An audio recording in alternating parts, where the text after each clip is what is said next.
I never thought a damn book would change my life. There I was, sprawled on my couch in my Honolulu apartment, flipping through this bestseller everyone kept raving about. My Lego pieces scattered across the coffee table, a half-finished commission piece forgotten. "Holy shit," I whispered, sitting up straight. The main character wasn't just similar to me, she was me. A blonde, blue-eyed artist, struggling to be taken seriously in her field. Even the childhood memory of building elaborate structures while other kids played house matched perfectly. My phone buzzed.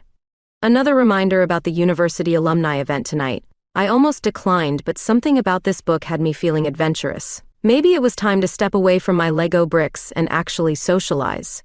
The event was held at some fancy hotel downtown. I smoothed down my navy blazer, feeling out of place among all these successful graduates. That's when I saw her, tall, elegant, with wavy brown hair and the most striking green eyes I'd ever seen. "Addison Mitchell?" She approached with a knowing smile. "I'm Sarah Robinson, class of. I've been admiring your Lego installations online." My heart skipped. The curator of the Honolulu Toy Museum knew my work? "I actually visited your museum last month. The vintage toy collection is incredible." "Wait," Sarah's eyes widened. "Were you the one sketching in the Victorian doll section?" "Guilty as charged. Those dolls are terrifying, but they make great subjects." We both laughed, and suddenly the crowded room felt intimate. We discovered we'd had the same favorite coffee shop on campus, attended the same art history lectures, yet never crossed paths. "I can't believe we were practically living parallel lives," Sarah said, her fingers brushing mine as she reached for her wine glass. The touch sent electricity through my arm. Hours flew by as we talked about everything: art, childhood dreams, the changing landscape of museums. Sarah's passion for preservation matched my drive for creation. When she described her vision for modernizing the toy museum, I found myself sketching ideas on a cocktail napkin. "This is brilliant," she leaned closer, her perfume making my head spin. "Would you consider doing an installation at the museum?" Before I could answer, someone called her name. She had to leave, but not before writing her number on that same napkin. As I watched her walk away, I thought about the book sitting on my coffee table. Its protagonist had met her soulmate at a chance encounter too. Walking home that night, the warm Hawaiian breeze carrying the scent of plumeria, I couldn't shake the feeling that my life was about to change dramatically. The book in my bag felt heavier somehow, like it carried the weight of destiny. Back in my apartment, I pulled out the napkin with Sarah's number. My Lego pieces glinted in the moonlight, and for the first time in years, they weren't the most interesting things in my world. I had a feeling this was just the beginning of something extraordinary. 3 days after the alumni event, I found myself standing in Sarah's office at the Honolulu Toy Museum, surrounded by vintage teddy bears and antique train sets. My hands trembled slightly as I laid out my Lego exhibition proposal on her mahogany desk. "A timeline of toy evolution through Lego architecture?" Sarah's green eyes sparkled. "This is exactly what we need to bridge the gap between historical toys and modern art." I tried to focus on explaining my concept, but damn, she was distracting. The way sunlight filtered through her office window, catching the auburn highlights in her brown hair, the slight tilt of her head as she studied my sketches. "The challenge will be the lighting," she mused, leaning close enough that our shoulders touched. "These display cases were designed for static exhibits. I actually have some ideas about that." I pulled out my tablet, trying to ignore the warmth radiating from her presence. What if we created an interactive element? That suggestion led to our first late-night planning session. The museum closed at 6, but we stayed until nearly midnight, surrounded by takeout containers and mock-ups. Sarah kicked off her heels, curling up in her office chair while we debated display angles. "You know what's funny?" she said, twirling a pen between her fingers. "I used to build with Lego blocks too. My parents thought I'd outgrow it." "Let me guess, you organized them by color and size?" "Damn right I did." She laughed, the sound echoing through the empty museum halls. Over the next few weeks, our planning sessions became more frequent. Sometimes we'd walk through the museum after hours, discussing placement possibilities. Sarah knew every exhibit's history, every toy's story. Her passion was infectious. One evening, while examining a century-old dollhouse, our hands brushed. Neither of us pulled away immediately. The air felt charged, like static electricity before a storm. This reminds me of something from that book you mentioned, Sarah said softly. The one that mirrors your life. My heart raced. You've read it? Started it the night we met. Couldn't put it down. She turned to face me, her expression unreadable in the dim display lighting. The moment was interrupted by the night security guard's rounds. We jumped apart like guilty teenagers, but something had shifted between us. The exhibition planning continued, but now every interaction felt loaded with unspoken possibilities. When Sarah approved the final budget, her signature flowing across the page, I caught her watching me with an intensity that made my breath catch. We should celebrate, she suggested. I know a quiet place near here.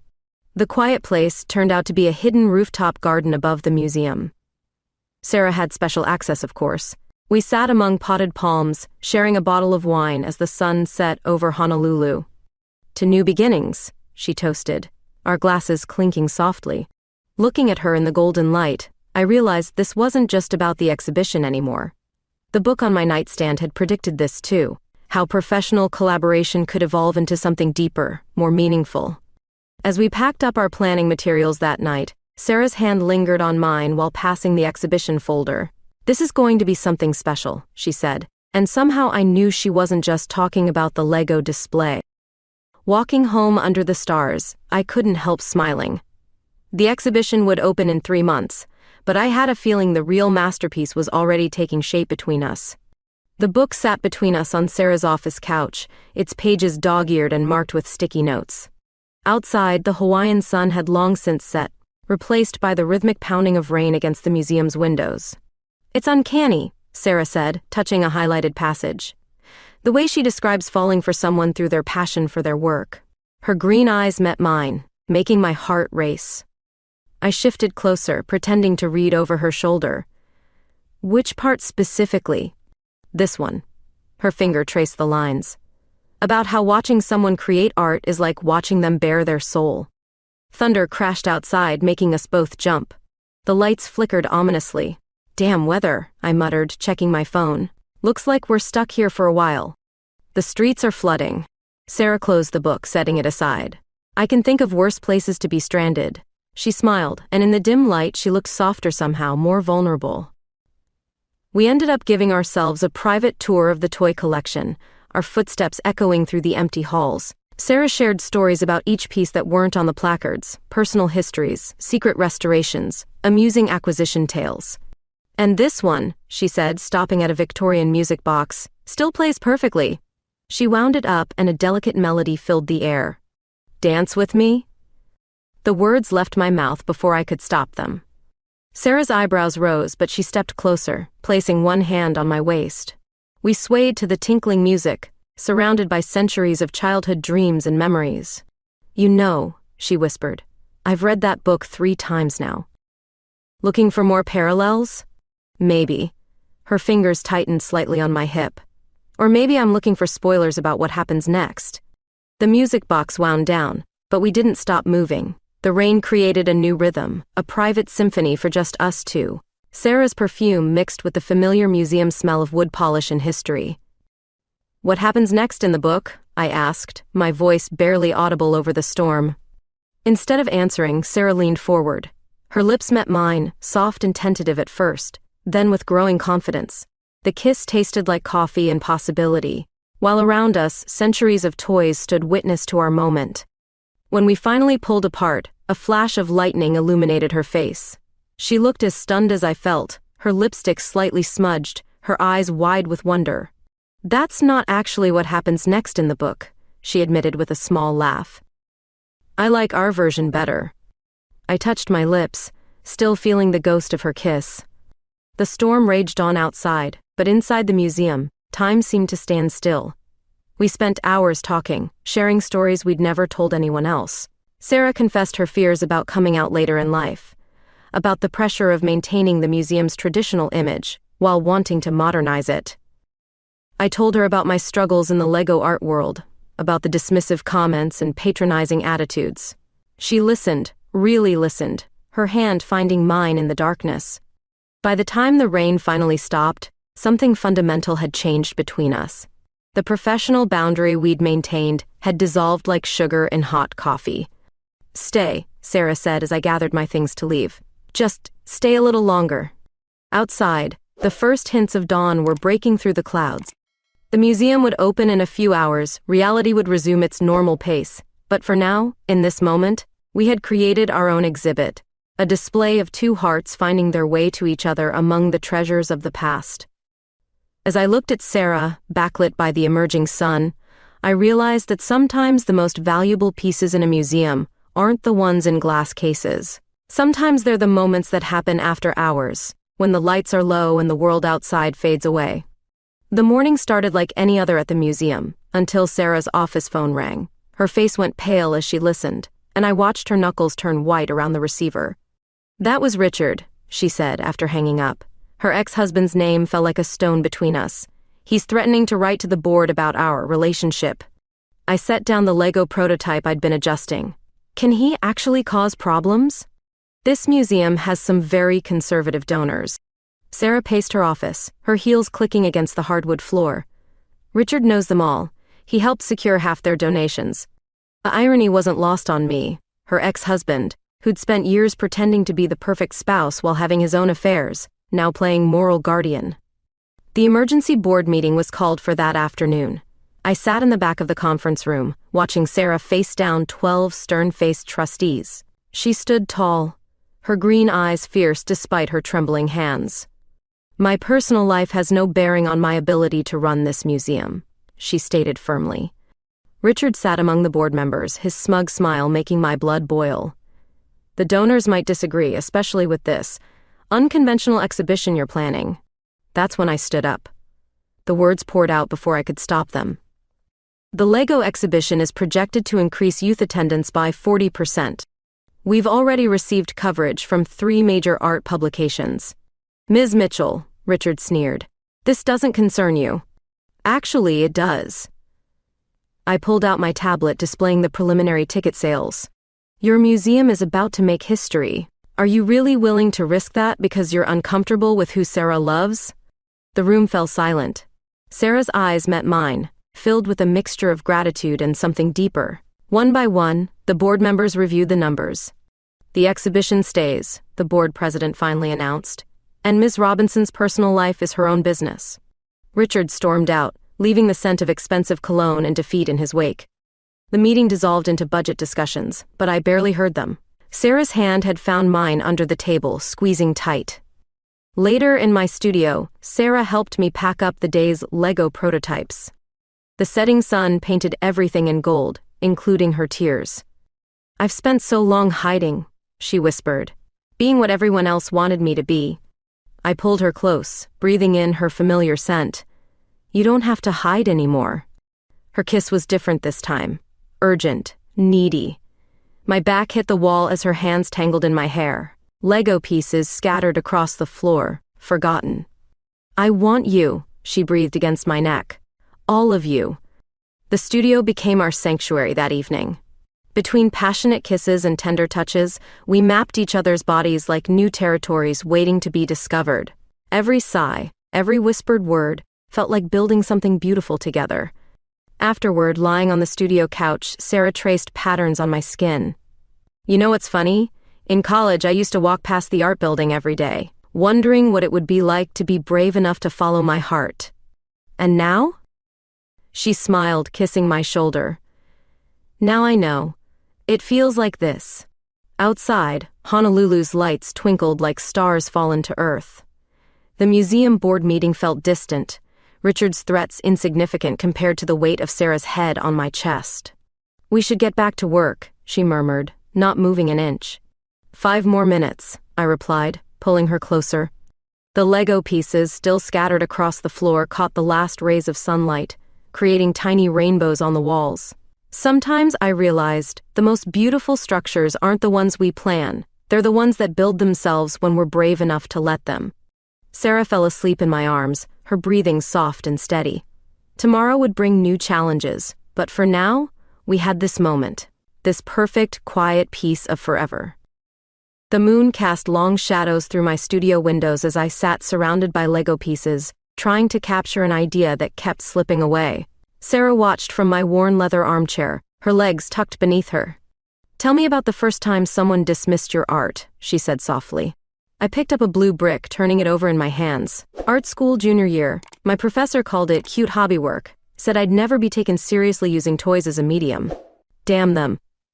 Sarah's voice carried an edge of protective anger. Show me your favorite piece. I led her to a corner where a complex cityscape stood, built entirely from transparent pieces. It's about visibility, I explained.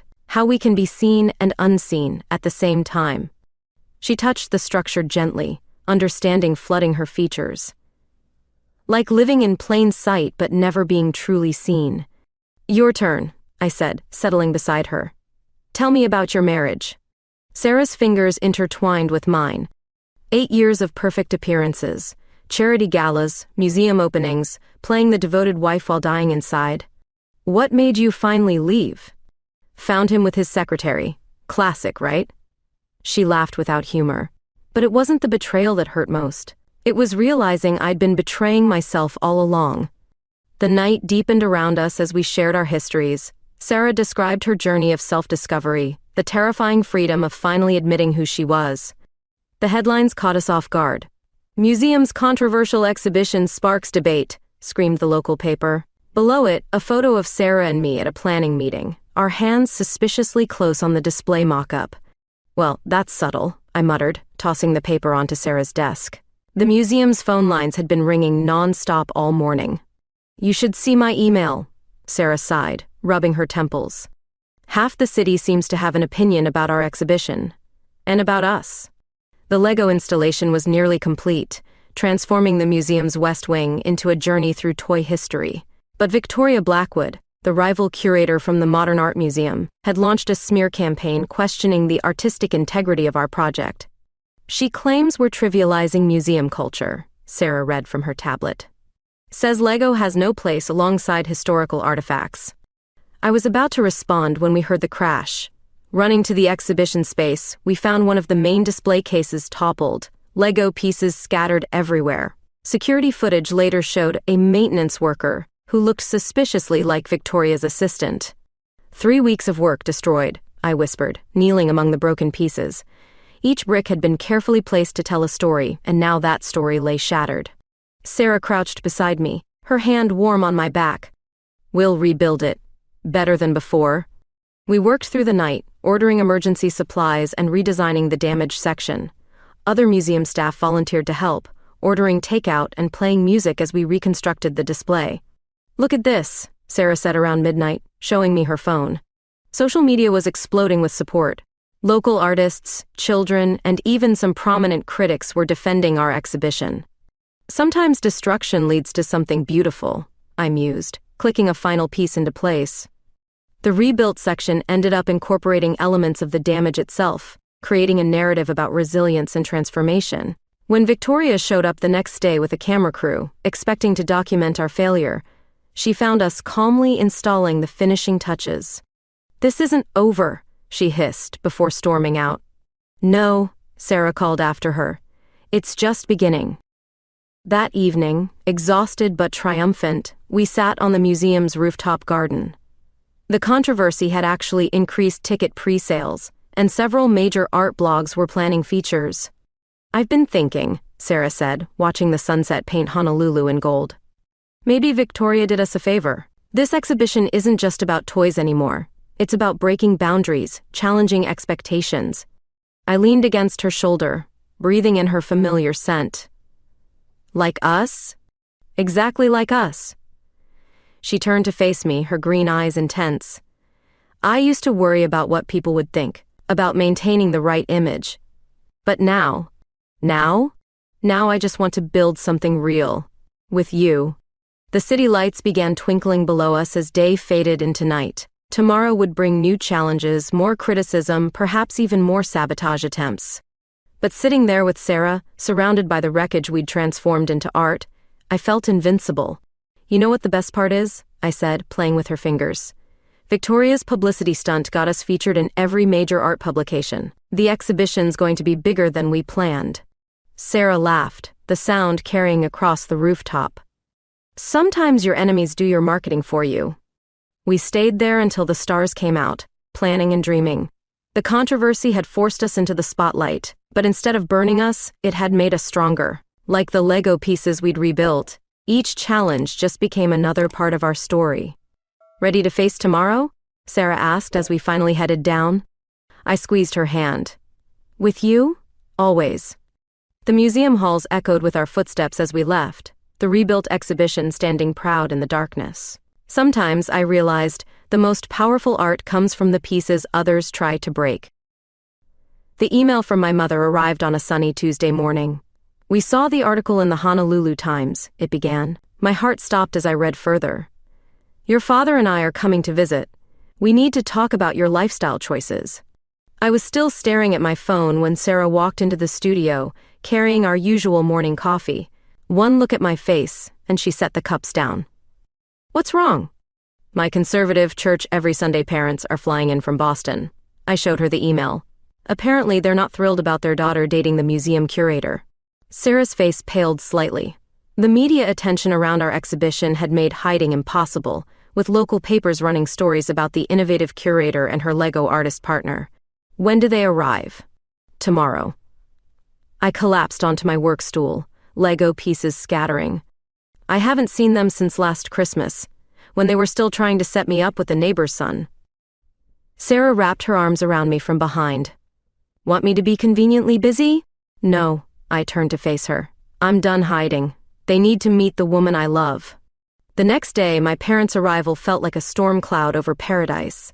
They hugged me stiffly in their hotel lobby, my mother's pearls clicking disapprovingly. "Addison," my father started, "we're concerned about your reputation." "The museum's donors are talking," my mother added. "Your relationship is becoming quite the scandal." I took a deep breath. "Come see the exhibition, please, before you make any judgments." They reluctantly agreed. Walking through the museum doors, I saw Sarah waiting in her elegant blue dress, professional and poised. She extended her hand to my parents, but my mother merely nodded. As we toured the exhibition, something shifted. My father, an engineer, became fascinated by the Lego structure's complexity. My mother, despite herself, was drawn to the historical narrative we'd created. "You did all this?" my father asked, examining a detailed Victorian dollhouse recreation. "Addison is incredibly talented," Sarah said softly. "She sees possibilities others miss." Later that evening, Sarah suggested we all have dinner at her beachfront condo. She cooked her famous seafood pasta, and even my mother couldn't resist complimenting the meal. Over dessert, Sarah shared stories about preserving historical toys, her passion evident in every word. My parents listened, their rigid postures gradually relaxing. "You really love what you do," my father observed. "I love my work," Sarah replied, reaching for my hand under the table. "And I love your daughter." The silence that followed felt endless. Then my mother spoke, her voice quiet. "Addison always was different, building with those Lego blocks while other girls played with dolls. She still is different," my father added, surprising us all. "And maybe that's not a bad thing." They left that night without fully accepting us, but something had changed. My mother hugged me goodbye, whispering, "Be happy, sweetheart." Later, Sarah and I walked along the moonlit beach behind her condo. The waves crashed softly, matching the rhythm of our steps. "Thank you," I said, pulling her close. "For being there, for being you." She kissed me under the stars, tasting of wine and possibility. "Your parents will come around. They saw us today, really saw us." We spent the weekend at her place, hiding from the world. Between tender moments and passionate encounters, we talked about our fears, our hopes, our future. "The museum board is watching us closely," Sarah admitted. "Some donors are threatening to pull funding." I traced patterns on her bare shoulder. "We'll face it together, like everything else."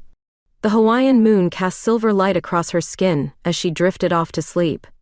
Outside, the ocean continued its eternal dance with the shore, reminding me that some forces, like love, are unstoppable. My phone buzzed with a text from my mother. "Your father's building a Lego set. Says he wants to understand your art better." I smiled, curling closer to Sarah. Sometimes acceptance comes in small pieces, building slowly into something beautiful. The envelope sat on Sarah's desk like a ticking bomb. "New York Museum of Toys and Miniatures," the letterhead proclaimed in elegant script. I watched her hands tremble as she opened it. "They want me as their new executive director," she whispered, scanning the letter. "Full creative control, double my current salary." My heart sank. "New York?" "They've been following our exhibition's publicity." She looked up, her green eyes conflicted. "They want someone to modernize their approach." Before I could respond, my phone buzzed. Victoria Blackwood had given another interview, claiming she'd seen Sarah leaving a private donor's office late at night. The implication was clear and ugly. "That's impossible," I snapped. "You were with me that evening." "She's trying to discredit me before the exhibition opening." Sarah's voice was tired. "Maybe New York wouldn't be so bad." The words hit me like a physical blow. I stormed out of her office, ignoring her calls. Back in my studio, I threw myself into work, letting the familiar click of Lego pieces calm my racing thoughts. Hours passed. The sun set over Honolulu, painting my scattered bricks in shades of gold and shadow. My phone showed 5 missed calls from Sarah. A knock at the door. "Addison?" Sarah's voice hesitant. "Please let me in." I didn't respond, focusing instead on the structure taking shape under my hands. A miniature cityscape, but with pieces missing, gaps in its foundation. She used her key.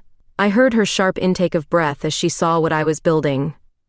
"Is that New York?" I said flatly, "without you in it." "Addie." She moved closer, her perfume making my heart ache. "I haven't accepted the offer, but you're considering it." I finally looked up.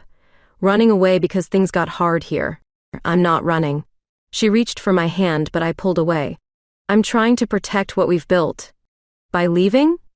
"By considering all our options." Her voice rose. "Victoria's accusations are just the beginning. The board is watching every move I make. My job here will never be secure." I stood abruptly, Lego pieces scattering. "So we fight. We've faced worse. Have we?" She ran a hand through her hair, frustrated. "Every day I walk into that museum wondering if it's my last. The donors, the board, the constant scrutiny. And New York will be different? They know who I am, who we are. They don't care." The silence stretched between us like an ocean. Outside, a tropical storm was brewing, matching my mood. "I can't leave Hawaii," I finally said. "My work, my commissions, everything I've built is here." Sarah's eyes filled with tears. "I know." She left quietly, the door clicking shut behind her. I stayed in my studio until dawn, building and destroying, trying to construct a solution from plastic bricks. The next morning, I found a small Lego heart on my workbench. Sarah must have left it before she left. Attached was a note. "Some things are worth fighting for." I stared at the heart, remembering how we'd started. The stolen glances in the museum, the late-night planning sessions, the way she'd defended my art to the board. My hands moved automatically, gathering pieces. Red and pink bricks clicked together, forming something new. Not New York this time, but a bridge, a connection, a way forward. The storm outside intensified, rain lashing against the windows. But in my studio, illuminated by lightning flashes, I built our story piece by piece. Each brick represented a moment, our first kiss, the exhibition planning, facing down Victoria, meeting my parents. By morning, I had created something entirely new, a sculpture that spoke of love and choice, of staying when it would be easier to go. Now I just had to hope Sarah would understand what I was trying to say. That sometimes the bravest choice isn't leaving, but standing your ground and building something stronger from the broken pieces. The New York offer sat unsigned on Sarah's desk, a ticking clock counting down our future. I stood in her office doorway, holding my latest creation wrapped in tissue paper. "Can we talk?" My voice wavered slightly. She looked up, dark circles under her green eyes suggesting sleepless nights. "Addison, or just look first." I placed the Lego sculpture on her desk, carefully unwrapping it. "This is us." The piece showed 2 figures, built from thousands of tiny bricks, standing on a bridge. Behind one was a miniature museum, behind the other a Lego studio. The bridge between them glowed with fiber optic lights I'd worked all night to install. "It's about choosing to stay," I explained. "About building connections instead of running from them." Sarah touched the sculpture gently, her fingers tracing the intricate details. "It's beautiful." "I'm not asking you to sacrifice your career." I moved closer. I'm asking you to believe in what we've created here. She picked up the New York offer letter. For a heart-stopping moment, I thought she would sign it. Instead, she ripped it in half. I already declined it this morning, she said softly. What? The board called an emergency meeting yesterday. A smile played at her lips. Turns out Victoria's accusations backfired. 3 major donors threatened to withdraw their support if I left. I sank into her visitor's chair, relief making me dizzy. So you're staying? I'm staying. She rounded the desk, taking my hands. But we need to face the board together. They want to discuss our relationship's impact on the museum. The board meeting was scheduled for that afternoon. We walked in hand, facing the row of stern faces with united determination. Ms. Robinson, the board president began, your personal life has drawn considerable attention to this institution. Yes, it has. Sarah's voice was steady. It's also brought us record pre-sales for the exhibition, features in major art publications, and a new younger demographic of supporters. I squeezed her hand as she presented the numbers. Attendance projections, social media engagement, press coverage, all showing unprecedented growth. And what about the traditional donors? Someone asked. They're still here, I spoke up, because they see what we're building. A bridge between past and future, just like our exhibition. The board deliberated while we waited outside. Sarah paced the hallway, her heels clicking against the marble floor. I watched her, remembering the first time I'd seen her in the same hallway, elegant and untouchable. Finally, they called us back in. The president cleared his throat. We've decided to fully support your vision for the museum's future, Ms. Robinson, both professionally and personally. Sarah's grip on my hand tightened. Thank you. Outside the boardroom, she pulled me into a fierce hug. We did it. No more running? I whispered against her hair. No more running. She pulled back to look at me. I choose us. I choose here. That evening, we celebrated on the museum's rooftop garden. The setting sun painted Honolulu in shades of promise, while below us, workers installed the final pieces of our exhibition. You know, Sarah mused, that book you were reading when we first met? The one that mirrored your life? What about it? I finally finished it. She smiled. Our story's better. I pulled her close, breathing in the familiar scent of her perfume mixed with the plumeria-scented breeze. How so? Because we chose to write our own ending. She kissed me softly. One brick at a time. The city lights began twinkling below us, matching the stars appearing above. Tomorrow would bring new challenges, but tonight we had this, a moment of perfect certainty, built from thousands of tiny choices to stay, to fight, to love. Like the Lego sculpture in her office, we had created something unique, a bridge between two worlds, strong enough to weather any storm. I spent weeks planning it, ordering special Lego pieces from collectors worldwide. Each brick had to be perfect, each color precisely chosen. My studio looked like a tornado had hit it, with prototype attempts scattered everywhere. You've been distracted lately, Sarah commented one evening, running her fingers through my hair as I hunched over my workbench. Just focused on a special commission, I lied, quickly covering the work in progress when she tried to peek. The truth was, I was building the most important piece of my life, a miniature recreation of the museum's Victorian doll section where we'd first crossed paths, but with one crucial addition.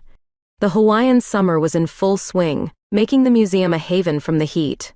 Sarah had been busy preparing for our exhibition's final phase, while I snuck around like a teenager, coordinating with the staff for my surprise. Finally, on a quiet Sunday morning, everything was ready. I'd convinced Sarah to meet me early, claiming we needed to check the lighting for a new display. Why are we going to the doll section? She asked as I led her through the empty museum. The exhibition's in the West Wing. Just trust me. The Victorian dolls watched with their painted eyes as we entered their domain. Early morning light filtered through the windows, creating the same ethereal atmosphere as that first day I'd seen her. Remember when you caught me sketching here? I positioned her exactly where she'd stood months ago. How could I forget? You looked so intense, completely lost in your art. She smiled at the memory. I was actually drawing you. I pulled out my old sketchbook, showing her the quick study I'd made, her profile outlined against the display cases, elegant and mysterious. While she examined the sketch, I carefully placed my creation on the central pedestal. The miniature scene captured every detail, the dolls, the cases, even the bench where I'd sat drawing. "Addison, this is incredible," Sarah breathed, noticing the display. She leaned closer, then gasped. In the tiny scene, two Lego figures stood facing each other. One held something small and bright that caught the morning light, a real diamond ring, barely visible among the plastic bricks. I took her hand, my heart racing. "Sarah Robinson, you walked into my life like a character from that damn book, but our story turned out better than any novel." Tears sparkled in her green eyes as I continued. "You've helped me build something more beautiful than any Lego creation, a life filled with love, courage, and endless possibilities." Dropping to one knee, I retrieved the ring from its plastic setting. "Will you keep building this life with me? Will you marry me?" Time seemed to freeze. The Victorian dolls are only witnesses. Then Sarah pulled me up, her hands framing my face. "Yes," she whispered against my lips. 1,000 times yes. The kiss that followed felt like coming home. When we finally parted, I slipped the ring onto her finger, a simple diamond that caught the light just like my Lego pieces. "I have something for you too," Sarah said, wiping happy tears from her cheeks. She led me to her office, where a document lay on her desk. "What's this?" "The deed to the building next door." Her eyes sparkled. "The board approved converting it into a permanent Lego art gallery. Your gallery." Now it was my turn to cry. We held each other in the early morning quiet, our dreams clicking into place like perfectly fitted bricks. Later, walking along Waikiki Beach, we talked about the future, our future. The exhibition would open next month, the gallery would follow, and somewhere in between, we'd plan a wedding.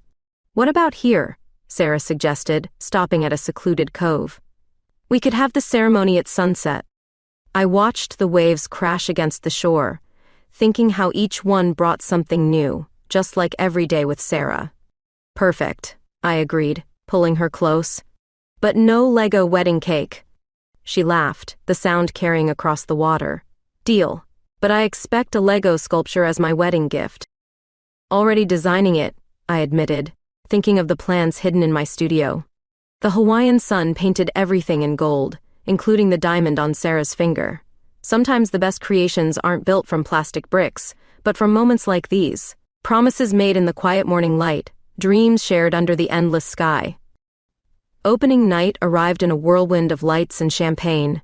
The museum buzzed with energy as Honolulu's art elite mingled with excited children, all drawn by our unique fusion of history and Lego artistry. Sarah stood at the entrance, stunning in a green dress that matched her eyes, greeting guests with practiced grace. The engagement ring on her finger caught the light every time she moved, making my heart skip. "This is extraordinary," a familiar voice said behind me. I turned to find Victoria Blackwood, our former nemesis, studying my centerpiece installation. "Thank you," I replied cautiously. "I was wrong about this exhibition." She offered a slight smile. "And about you both." Before I could respond, a commotion near the main display drew everyone's attention. An elderly woman stood there, her silver hair elegantly styled, examining my Lego recreation of a S-toy store. "Who designed this?" she asked, her voice carrying authority.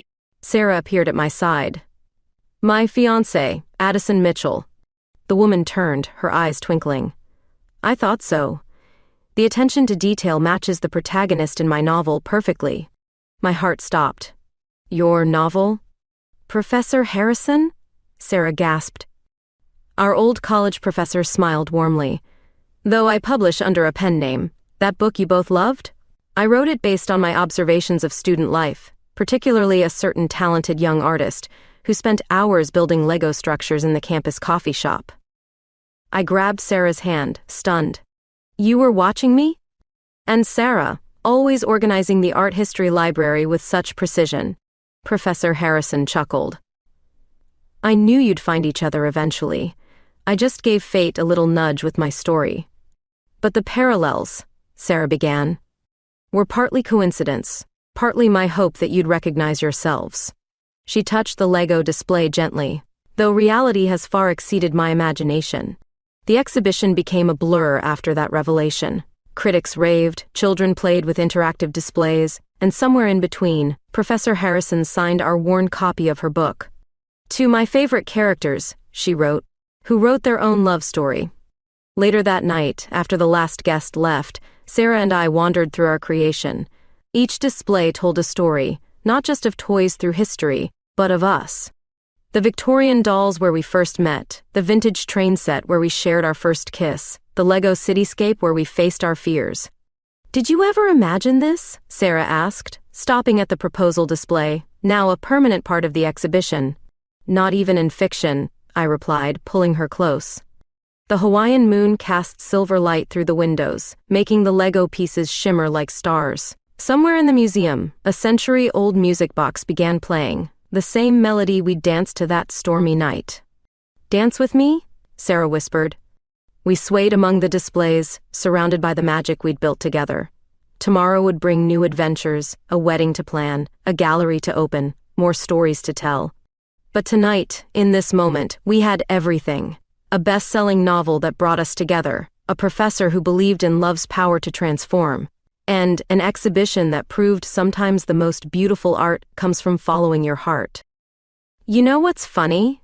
I murmured against Sarah's hair. That book ended with its characters wondering about their future. But we know exactly where our story's going. Sarah kissed me softly, there among the toys and treasures, the Lego bricks and memories. We're building it together, one piece at a time. Outside, Honolulu sparkled like a city made of dreams, while inside, our love story stood displayed in plastic bricks and vintage toys, proof that sometimes reality creates the most magical tales of all. And somewhere, in a college coffee shop, another story was probably beginning, waiting for its own perfect pieces to click into place.